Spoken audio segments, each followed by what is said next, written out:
We have not walked into the hornet's nest. We have not had our big balls bet of the week, but we are walking into the late game window with a doozy. Rams 3-point favorites against the Cardinals. The early line, the look-ahead line on this, Cardinals -1. Now it's Rams -3 with money and bets coming in on the Rams. Is it, It's the big balls bet of the week. Is This it? is Because I felt like it was. I had a feeling. you have to take this one. This is a little worrisome where like I got word on Friday or Saturday that Kyler's shoulder still wasn't right. Obviously, I'm gonna have to keep on checking in on that because if he can't throw it downfield, this Cardinals offense is no good. They're just gonna stack the line and keep everything in tight, just like New England did. Where New England wouldn't let him get outside, they wouldn't let him scramble, and the Rams are just one of these teams. They're hard to get a read on. Their defense can play so well some weeks. Other weeks they take off. Goff, he is so hot and cold, and he's been a turnover machine of late. So, like you just said, the public's coming all over the Rams, and people are going to leave the Cardinals dead for now. They've lost 2 in a row, both by 3. So, in my mind, we're getting +3, a home dog, divisional. Happy to take the Cardinals here in the big balls bet of the week. Makes all the sense in the world. Everything that I talked about in the beginning, where like I look for short home dogs. I look for teams that have a lack of luster in terms of public perception, teams where the preponderance of the bets, meaning the public, is coming in on the favorite. Like the Cardinals are in the middle of that sweet spot right now. Big balls bet of the week. Arizona Cardinals. I want to put the bets in this week just for that one. Just because of that one. Yeah. I love it so much. I love it. The New York Giants are now 10-point underdogs on the road at Seattle. Like, look, Daniel Jones not playing. You can't bet on this game. Yeah, I don't know what the read is. Like, this will be one of those. I'll just tease Seattle down. Like, rare game. I probably won't end up betting it straight. Have no faith in the Giants without Daniel Jones. Even though he has been great, he still is better than Colt McCoy. Colt McCoy came in that game and was just anemic. That's why, like, people say NFL is fixed. That felt like such a fixed game where he comes in. I think they're up 6, so we're covering at this point. They go down, they kick that field goal, and I go, all right, this bet's dead. They're definitely going to go down the field now and score a touchdown. 100%. BS, PI call in the end zone, and they cover that number. So, Giants, I'm with you. You can't really bet them, but I'm going to take the Seattle, and I'll just tease them down. So, we'll stay away from this number. There is something about Colt McCoy that I do love. Many, many years ago when I was at ESPN, the magazine, I was a senior editor, and I was given an assignment by our editor-in-chief to reimagine what the front of the book, that's what you called like the first 20 pages of the magazine, looked like, right? And so me and another editor went on this sort of complete and total boondoggle. Like this is what used to happen in the magazine world when there was real money in publishing.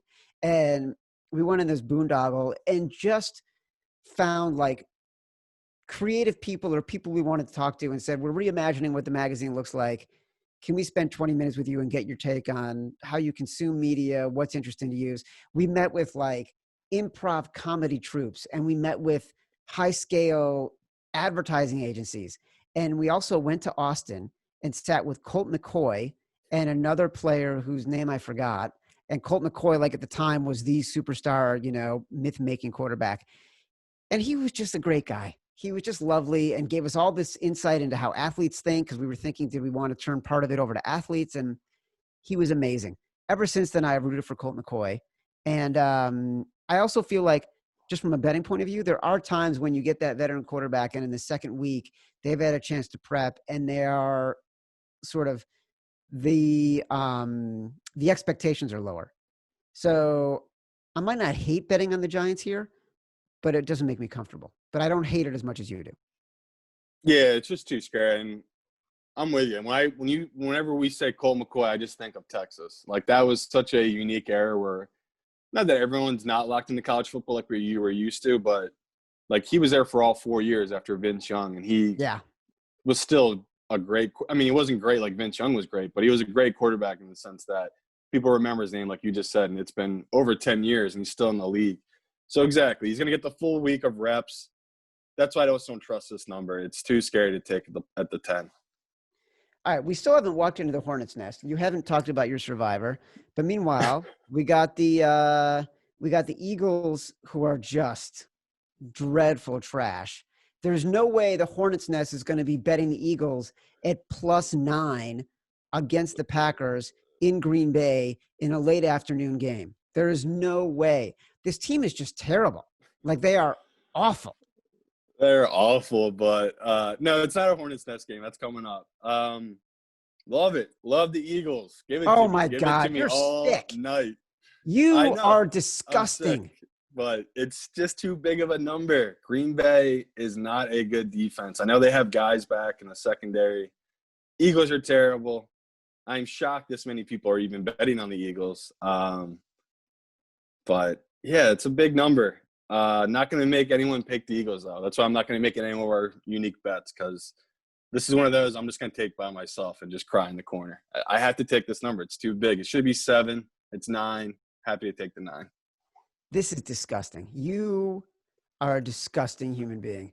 It's like, I cannot believe you would do this. After what you did to yourself last night, I saw you were on the Eagles money line and the Eagles to cover at 6. Like, you deserve any misery you get if you're going to Yeah, do. it's sickening, but yeah, it's Yeah.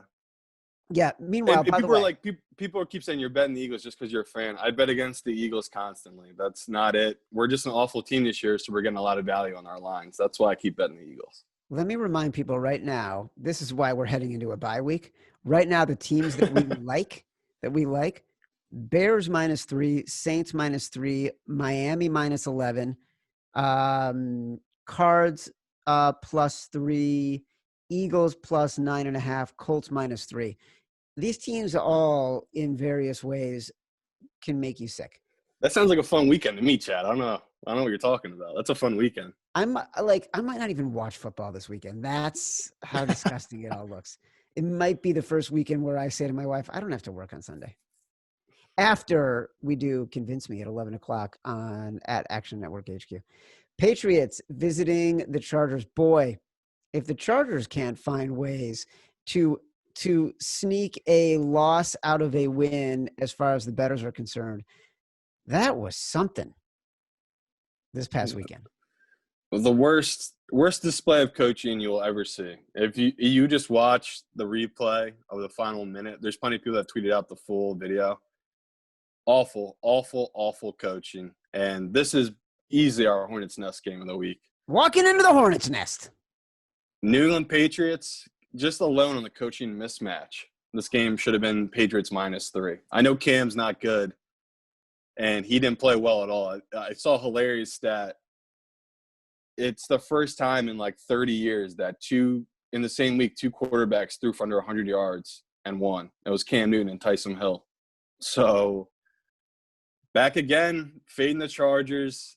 I get why people might be taking them here because they got a good quarterback who can throw the ball around, but you got to think Belichick scheming up against a rookie with just a great secondary that New England still has. It's the only good thing on their team is that secondary.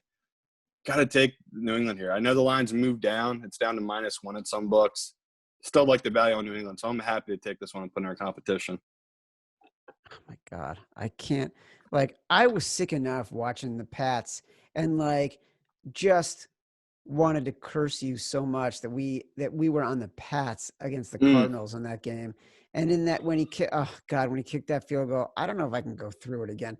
Cam Newton is really Bad. bad. He's bad. I think Terrible. he might be hurt. Like, who knows? His body's just breaking down. But this is more of a bet on Belichick than it is on Cam. All right. Sunday night. Broncos Chiefs. Broncos are 14-point underdogs. I will never bet the Broncos in this spot. Give me the Chiefs minus 20. Yeah, this is a pro game. Like Yeah. I'll probably have to end up taking the Broncos, but I'm not going to do it just because it's Drew Lock. I'm done putting money on Drew Lock. We've said that that's good for him against that Miami. That was amazing, but Chiefs minus 14. Maybe they'll let him backdoor him because we saw the Chiefs against Tampa Bay. They simply stopped trying. Like they weren't going to run it up on them. They could do that here, but it's a divisional game. I like the Chiefs. And Patrick Mahomes, if you just go through his career, he's owned the Broncos, especially at covering big numbers. So I'm with you. We can take the Chiefs. This next game is really interesting. It's the first Monday night game. There's two Monday nighters. Washington at Pittsburgh. Washington is a 10-point dog. This is a pros Joe's game right now. And before I even looked at the odds and percentages, and again, get everything I'm talking about, you can see what I'm seeing. Go to actionnetwork.com, download the Action Network app. Washington is a 10-point underdog. 60% of the bets coming in on Pittsburgh, 80% of the money coming in on Washington. I like Washington here. I think they might be the best defensive line the Steelers have faced. And that offensive line for the Steelers at times this year has struggled. And Ben has looked like he's in trouble a couple times. So I like Washington in this spot. Me too. And pure value bet, I'll take Washington's money line here. The fact that Pittsburgh's playing an early divisional game against the Ravens. We don't even know how it's going to go, but we're going to assume it's going to be a battle, and they're just going to beat the crap out of each other. That's what these two teams do. So we know already is going defeated in a season. This feels like such a letdown game in between spot where they won't get up for the game. How do you not take Washington here? We already hate ourselves for doing it because obviously Pittsburgh, unbelievable, and Washington's in the worst division of football. But like you just said, that's a big number for a team coming in on a short week. So happy to take Washington with that number. Also, the market has not adjusted to Alex Smith, professional football quarterback. Your guy. PFQB. That's what I call him. He's just a professional. That's just what he is. He knows how to play quarterback in the National Football League. This is a bankroll game for me. Oh, no. Is it really? Dude, it's Alex Smith. Please, Chad. Don't do it. Give me Alex Smith plus 10. I don't mind it on the money line either. It's good value. It's totally good value. The Bills are 2.5-point favorites at the Niners on Monday night. I like the Niners here. This feels like such a sharp game. I hate that they moved, like everything that's going to California. They're making these guys go play in Arizona now. Yeah, I know. You're right. Don't like that. They got their own lives going on. Now they can't be around their family. I'm not a fan of this whole situation with them. But how do we not fade the Bills after that win? Big win at home, now coming on the road. Usually a letdown spot. And I know it's scary that the 49ers just had that amazing win. But what we saw in that game was they just played good team defense. And what we know about the Bills is they can get sloppy with the ball. And Josh Allen can try to make plays sometimes that just aren't there. So in a game that should get schemed up, that it's a good number with the 49ers, I think you can wait on this number and let the public keep coming in on the Bills. You might be able to get San Fran, or the 49ers, I should say, up to plus 3.5. So we can wait on that one. And hopefully by the time they lock the numbers in, this is up to 3.5. Yeah, I agree with you. I feel like the Bills are a team that can beat teams that make mistakes. But the Niners are not a mistake-prone team. They're just not. Like, they're so well coached that, and the things they rely on are so steeped in the fundamentals. They're not gimmicky. It's amazingly impressive that this is a 5-6 team at this point in the season, given the injuries they've had. And like with the Bills, they're going to be one of my favorite teams this year going to the playoffs. That on any given Sunday, if everything's clicking right, especially with their D-line, that they just need their defense to show up, because I really do think any given game, Josh Allen can have a special game. And they're one of these teams that when it's all put together right, they can make a run. People don't think they can match up against the Chiefs. On paper, they have certain weapons on defense that could shut down the Chiefs. But right now they're just not playing good. And their defense just had – that was their best game of the year by far against the Chargers. And maybe I'm reading it wrong, and maybe they have gotten it right, and they're going to play the 49ers really well.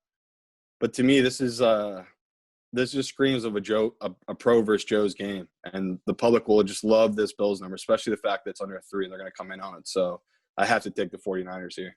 Producer and Buffalo Bills fan and Western New York native Matt Mitchell has weighed in that the Buffalo Bills have not won on Monday Night Football since 1999.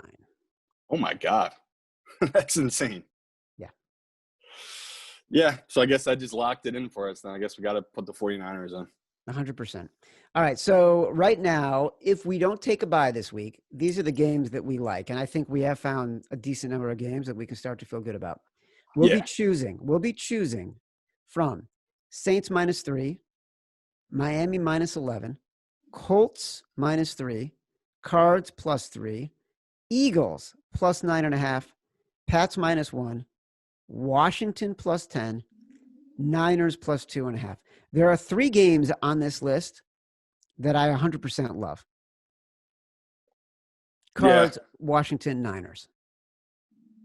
I really like the Cards one. That's what's scaring me so much. It feels like such a glaring game that really stands out. I know it's our big balls by the week, or that is a funky line. So yeah, we can get into the Survivor here. This is another week, some big numbers and some teams that most people haven't used. So like I said, I'd been saving the Chiefs just like I was for us. Perfect week to use them here against Denver. If you already somehow used the Chiefs, I mean, it's one of these weeks where you got to get a little weird with it. Like Minnesota at home against the Jaguars. Of course, I want to tell people to take that, but as someone that got knocked out on Minnesota, it's scary. It is scary back in Kirk. So I guess the second one I'd put in is Minnesota. And if you hadn't used them yet, it's not terrible Green Bay against the Eagles. Eagles are not a good team. They're a team that can cover maybe on these back doors, but they're not a team you can really trust to beat these teams outright. So I don't hate the Green Bay play either if you haven't used them yet. So my favorite one is the Chiefs. Second favorite's Minnesota. And then if you have to, Green Bay. I hope you keep winning. I only want good things for you. Yeah, it's not $1 million. I wouldn't get paid out like what we were on the pace for, but it'd still be a nice little payday if we can make this final, people. Listen, we still got a shot to win $1 million in this contest. We got a shot. There's this one guy who's just been money. Like, I've been tracking his picks. I saw him making a little run. He started the year terribly. Like, I think he started the year might have been 2-8, and every week he goes 4-1. Like, I've been betting his picks because this dude's been so good. He was sharp last week. He rode with us. He ended up taking Houston like we did. He ended up taking Washington like we did. He did the Saints. And then he took a really dumb pick and taking Cleveland. He took them. So he lost that one. And then obviously he covered on the Bucs. So this guy's pretty damn sharp. He's going to be tough to chase because the guy we talked about early in the season, he's fallen off completely. Like the guy I joked about every week was just fading the Cowboys and the Jets. Yeah, he's back down in the 20s now. So the dudes ahead of us, they're for real. It's going to be tough to catch them, but if we just keep stringing these weeks along here, I really do think we can get back in the top 10 and make some serious coin.